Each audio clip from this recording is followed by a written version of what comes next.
This tale diverges in both scope and scale from many of my others. It might appear like a typical smash and grab like so many of my other adventures over the years, but this particular odyssey extends over 329 days from September 27, 2024, all the way to August 22nd, 2025. It involves over 3,500 meters of total height gain and over 125 kilometers of travel through the backcountry of Banff and height of the Rockies parks. This tome includes success, failure, elation, and dejection. It imparts warnings and wisdom. The zeal for adventure waxes and wanes. Approaches become egresses, and egresses become long, cold nights without shelter or gear. At the end of it all, Wheatsa and I managed to nab three remote summits sitting high above Palliser Pass in height of the Rockies Provincial Park in BC: Mount Back, Tipperary, and Mount Cradock. After years of interest in a particular set of peaks in the Belgium Lake and Palliser Pass area, Wheatsa and I were ready to make a serious attempt in late September 2024. After a long approach up the Spray River Valley under recently snow-covered peaks, we arrived at the lovely Back Lake. Alas, after hiking up behind the lake and attempting Rick Collier's 1991 route to Mount Back, we quickly realized that it was no longer a viable route in any conditions. Given the snow, ice, and our lack of mojo, we made the dubious and uncharacteristic decision to pack up camp and walk back out. Yes, you heard that correctly. We were going to exit from Back Lake the same day we approached it, a 55-kilometer, 14-plus-hour day with nothing in the way of peaks or objectives to show for it. Despite being a lovely hike, it was all more than a little depressing, I'm not going to sugarcoat it. Fast forward 329 days. We were back, with new plans and new ambitions and new lines on the map. We were more determined than ever to make the summits we were denied almost a year earlier. Like it. I know. Oh, dinner.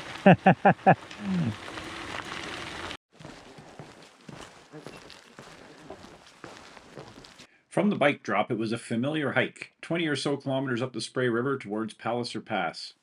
On the way, we passed through shady forests and vast alpine willow flats along the river. Oh, that feels good. Ah, glorious.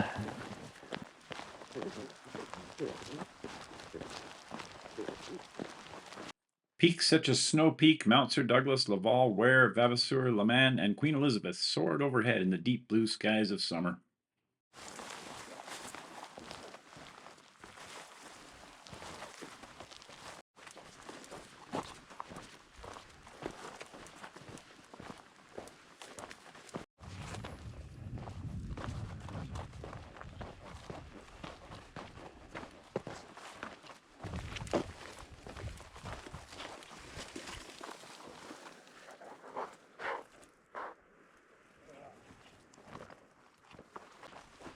Well, let's try this part 2. Certainly a nicer day than it was 11 months ago. That's for sure. And certainly drier. Let's see if that equals success. Yeah, I think they went up kind of the right-hand side and they can take the left.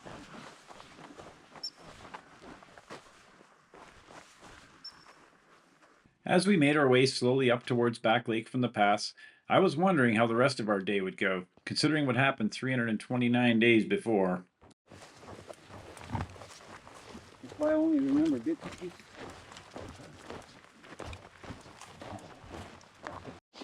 Here's our lovely little spot. Nice. Oh, I know. Yeah.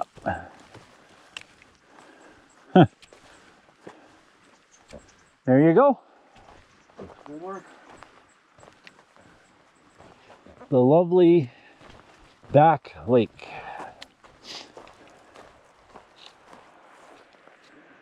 Wow, what a spot. There was some nervous anticipation as we made our way to the back of the lake after setting up our tents. Mount Back was towering overhead, and the direct route was not looking quite as simple as remembered from almost a year ago. Funny how that happens.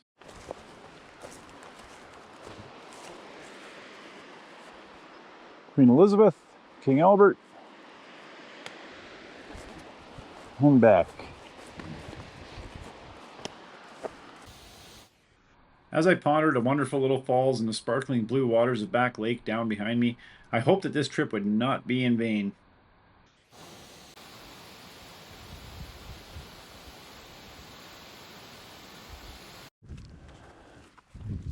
There's Back Lake, Mount Sir Douglas.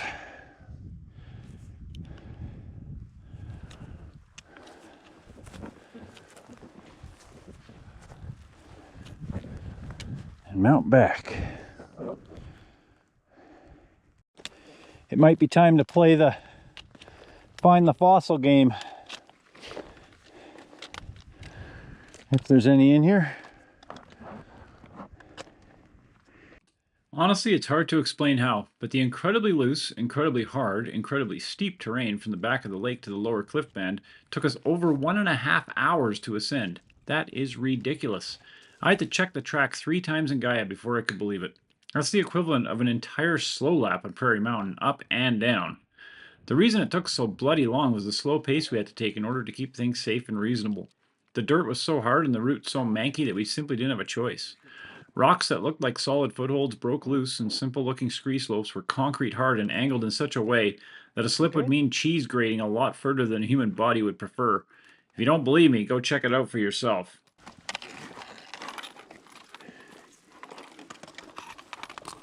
Like everything else. Yeah, I was gonna say, how's that different? But this one, you're on top of the cliff band. Go up. If it's solid-ish, yes. Be careful.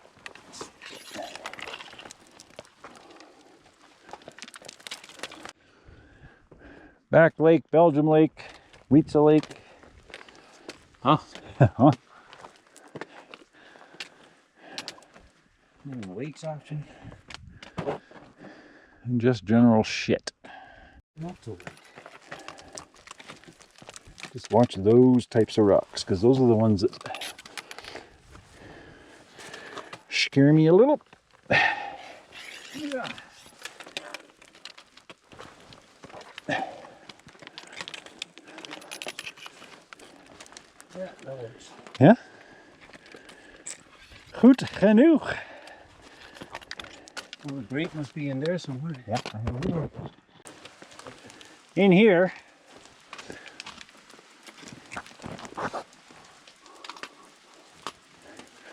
The problem is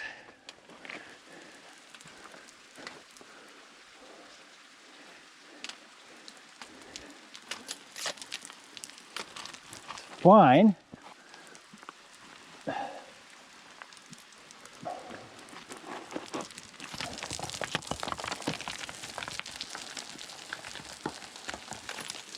It's gonna feel pretty exposed, I think.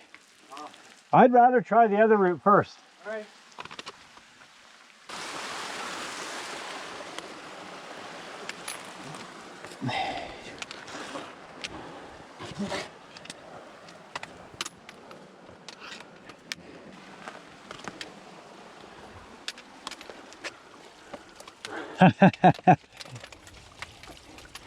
Wietze for the win. Well, I guess I brought my scrambling over. You did. Woo! Damn! Do we even have running water? I know. You the man.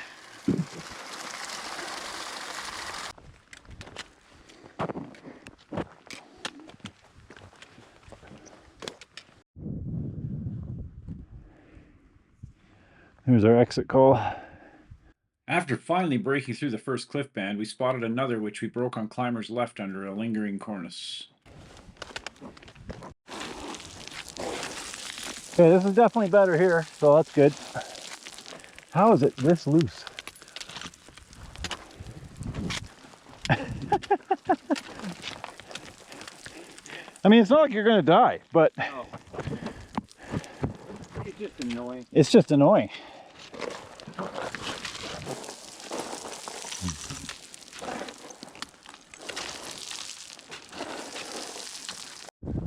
Nice.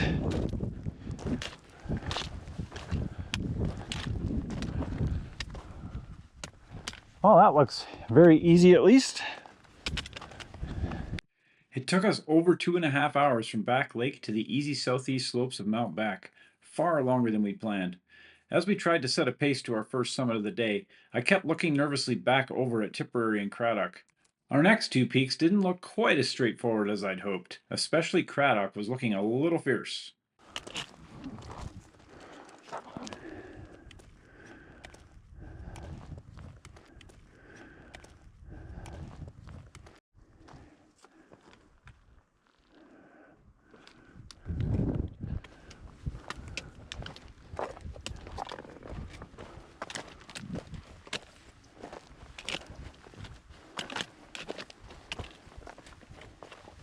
Might be a good base jumping mountain.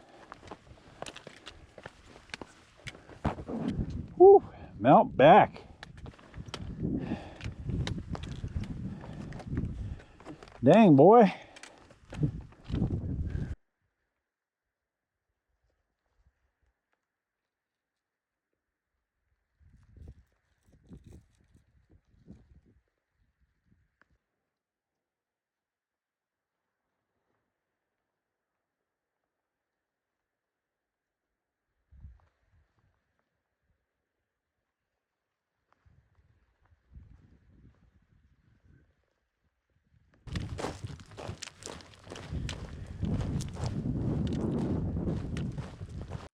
Views down to the Albert River Valley and the FSR snaking its way along it far below were stunning from our position as we slowly but surely picked our way towards the west ridge of Mount Tipperary.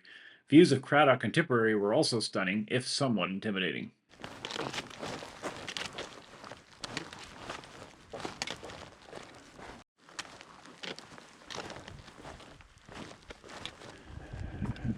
Just mount back. Nice, looking lofty. As is Cradock.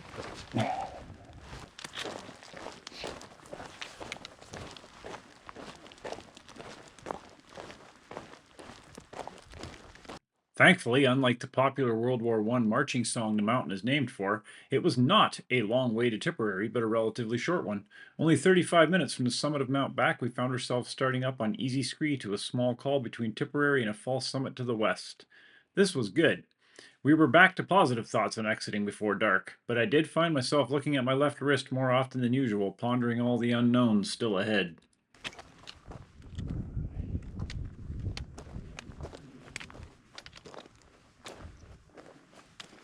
I can see it.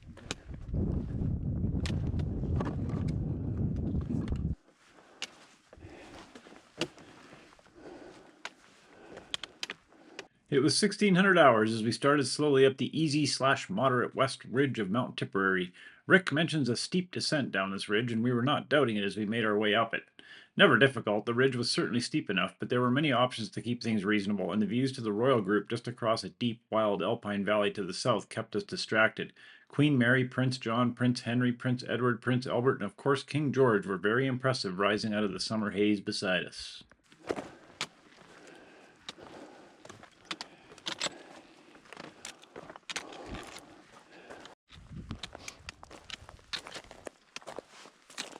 That was actually really nice. Like, that was fine.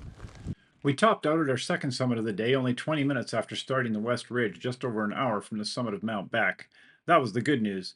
The slightly more concerning news was our views to the third planned summit of the day, Mount Cradock.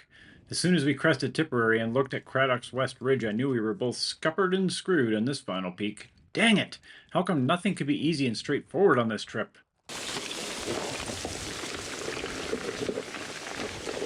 It would have been way too easy to turn back at this point. I couldn't do it. We were here now. We weren't ever coming back. I told Weetza that we should get our noses into things before giving up, and he somewhat reluctantly agreed with me. I had a feeling there might be an escape around the cliff off the nose of the west ridge to the south. It was only on coming home and rereading Rick's Traverse Around to South that I realized his group closely followed our route.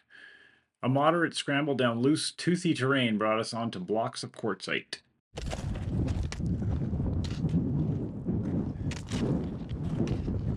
That is not what I had in mind when I pictured this slope, that's for sure. It was already 1650 hours as I started a Hail Mary traverse from the col, heading up and climber's right, south of the West Ridge direct. Nothing looked obvious, and finding a scramble route was feeling extremely remote at this point. It's hard to explain, but it is remarkably difficult to keep putting one foot in front of the other in situations like this. Far from a guaranteed summit, and far from camp, with light fading quickly without, and hope fading just as quickly within. I started up blocky terrain to a huge overhang I could just spot high above me on the south side of the mountain. Oh, we can certainly keep going.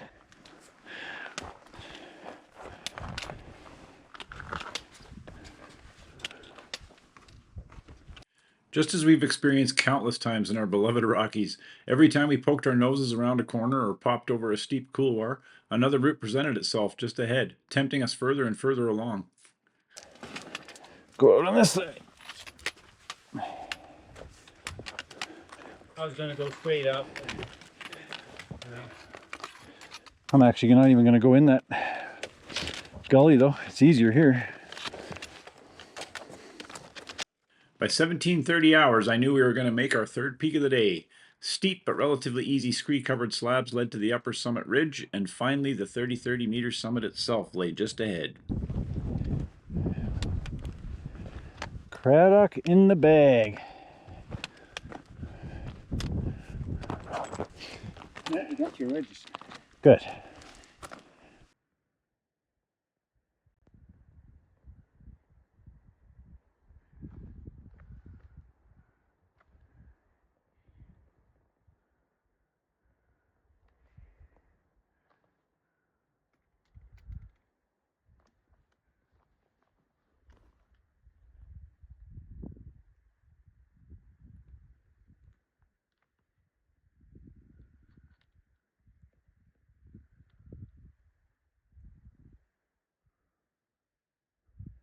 Okay, time to head back to Tipperary. Whew.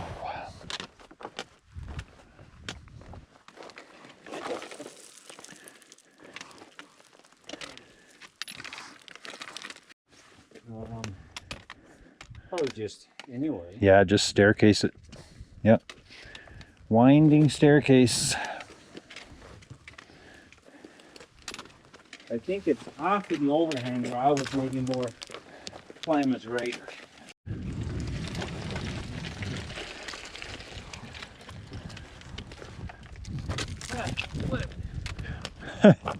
I know the problem isn't that it's hard, it's that it's very, very, very loose. Nope. That put a snowpack, a tiny little person. Yeah, Not enough, I think. not unless we're dying of thirst.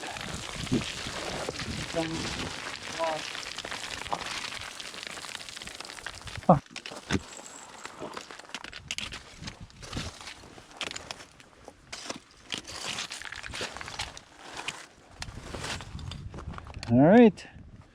No, I think they came across. A somewhat slow and careful descent led us back to the Tipperary col, where we had to reascend that peak via familiar loose terrain. Yeah, shadows are getting long.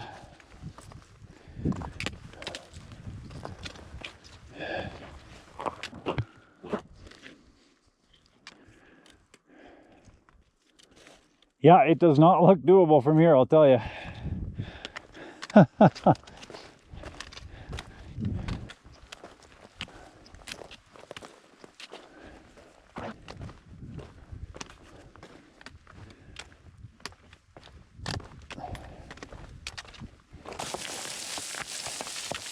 I knew that one was going to go.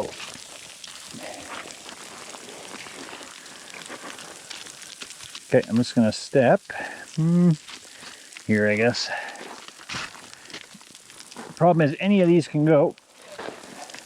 Thankfully, we could take advantage of some loose scree gullies on descent of Tipperary's west ridge.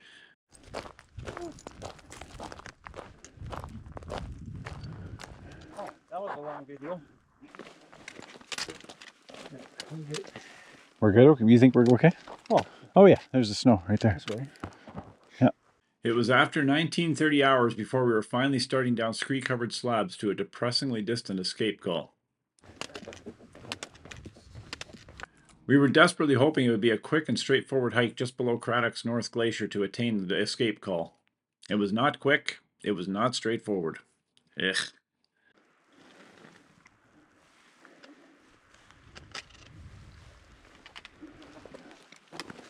It's all very, very slow terrain.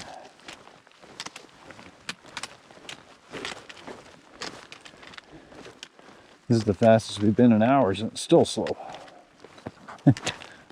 The sun was rapidly descending behind us as I snapped videos and photos of towering cliffs off the northeast end of Mount Cradock. Waterfalls hundreds of feet high cascaded from the glacier above and ran down a long valley towards unseen Tipperary Lake.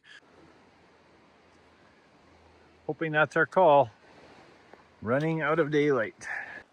Every time we thought for sure we had a straight shot to the call, we encountered another valley or another dip in the landscape, or another pebble-strewn slab traverse.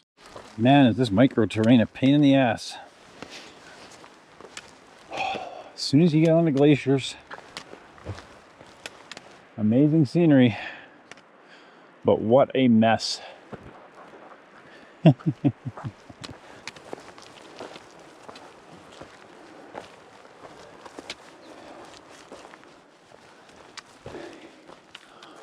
Holy cow. Finally, at 20-30 hours, we found ourselves looking down at a gorgeous alpine lake from our exit call. It had taken us a whopping 60 minutes to travel 2.5 kilometers from the Tipperary back call to our escape call. Ooh, that's nice though. Wow. I think we're okay.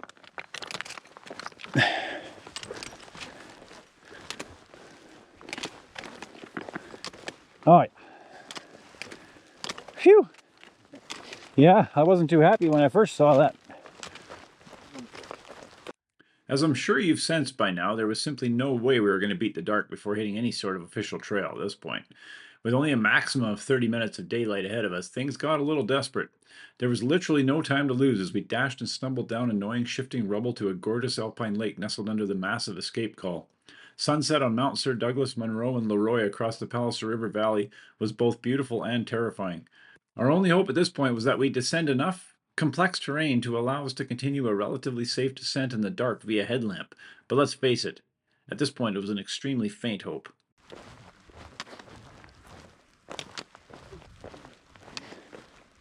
Oh boy, yeah, this is becoming a bit of a epic, that's for sure. Wow, did we underestimate this thing? The video doesn't show how truly dark it was as I desperately hiked down to a ridge east of the lake to a vantage that I was hoping would present a more direct exit and avoid any ledge traversing in the dark. I think we can exit the trail here. It ain't gonna be easy. Well, this first part's actually not gonna be that bad.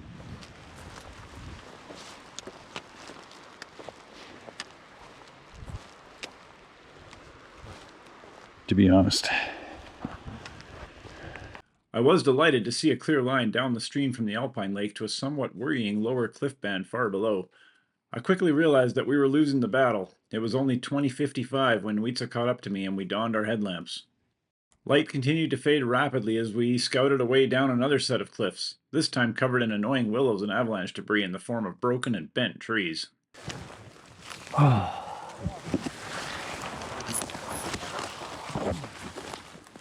Okay.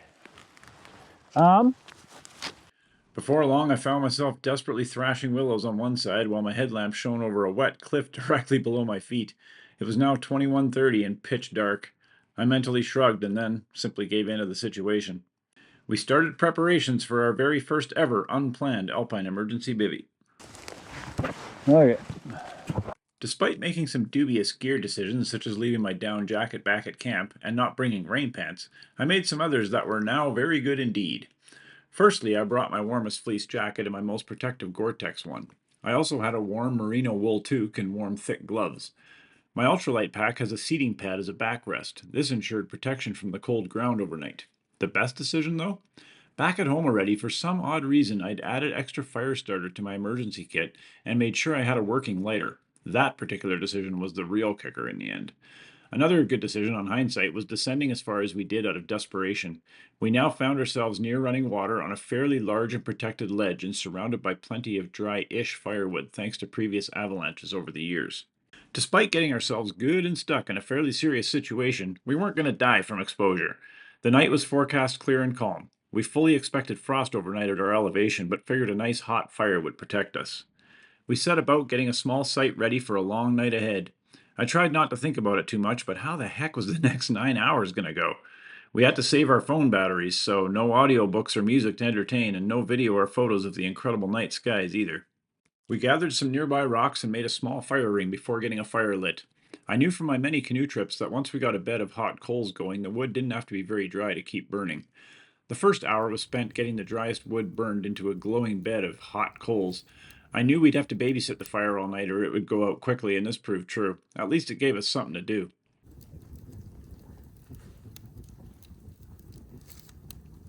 It's hard to describe the next 8 long, dark, quiet hours. Wheatsa is a good partner to get stuck overnight with, though. He didn't freak out. We both just accepted our fate and dealt with it as best we could. Nobody got too excited or showed too much anxiety. Since he was slightly warmer than me with rain pants and a down jacket, Wheatsa managed to stretch out beside the fire and catch some Z's. He even snored deeply a few times, which made me more than a little envious.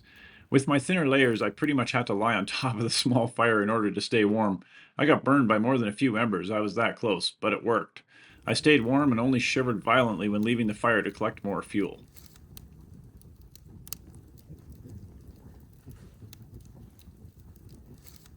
And there we lay, mostly not saying anything at all, lost in our own thoughts and dozing off and on to the cheery crackle of the fire.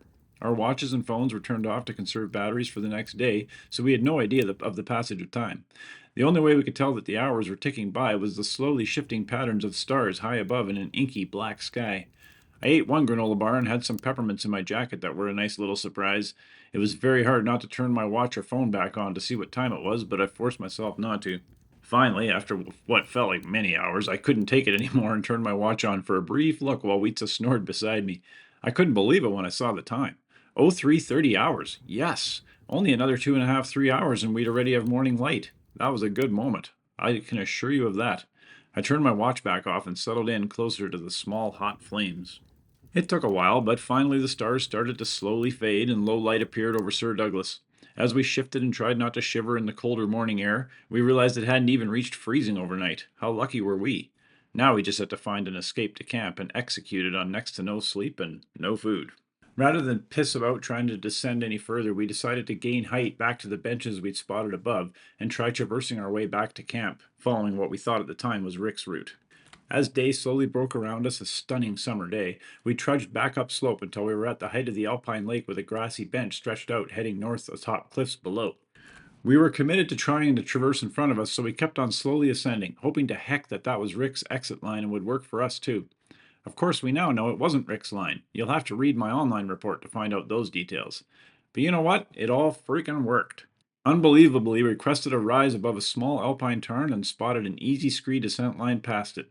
I guess today was the opposite of yesterday. Today's unknown routes were all going to work out just fine, and we were A-okay with that. And I'm taking a layer off.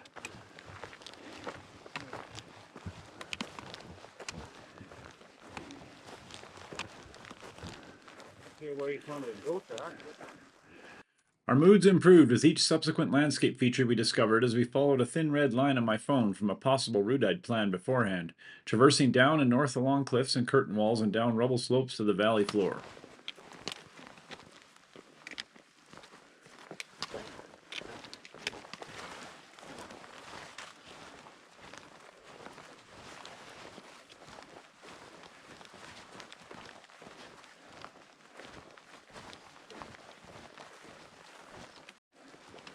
What do you think? Just go down the vegetation? Right on the alpine side? I was thinking right here already. Start picking our way down. I mean, we can kind of go left a little bit, maybe. I don't know. What are you thinking? That's what I was thinking. Yeah, don't overthink it. The mighty Palliser.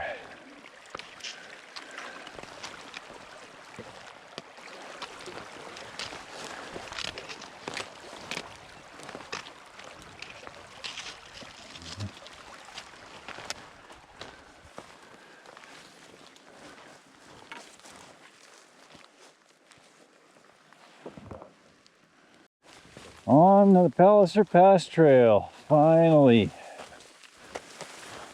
How many hours later? 24 since we left the car. 24 since we left the car. Oh, we're still not at camp. That's the funny part.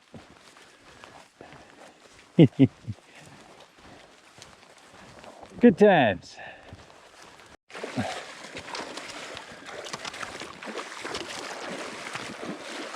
That's just stupid.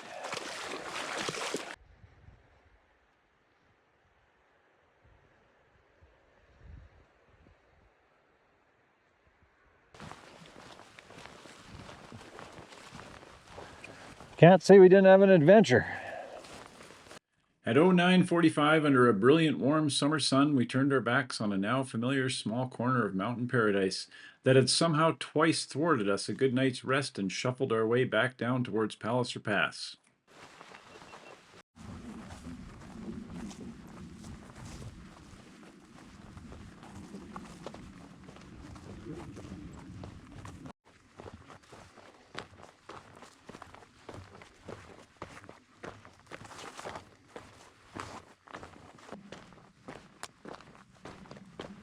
Perfect hiking day. Doesn't get any better than this. Smell of fall, no wind, no bugs. Beauty.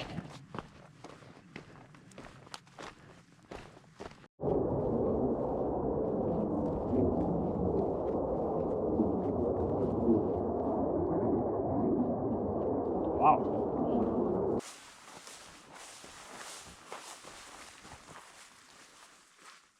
Long way back there already. Long way to go too. 2.5, 3 hours of hiking yet. The rest of our exit was a familiar long march covering 20 kilometers to the bikes and another 6 kilometers from there to the parking lot. It took us almost 5 hours to hike and another 30 minutes to bike under a hot sun and clear blue skies. Perfect conditions for scrambling, but not for us. We had many hours to ponder what had happened and what we could have done differently, but in the end we chalked it up to another adventure, one with an unexpected twist. Given the length of trips we do and the lack of modern data on many of them, quite frankly it's hard to believe this is the first time an unplanned bivy has happened to either of us. In the end, we nabbed our primary peaks and survived an interesting night on the side of a mountain somewhere, next to a warm fire. Adventure sometimes results in a good story, and now we had our own to tell.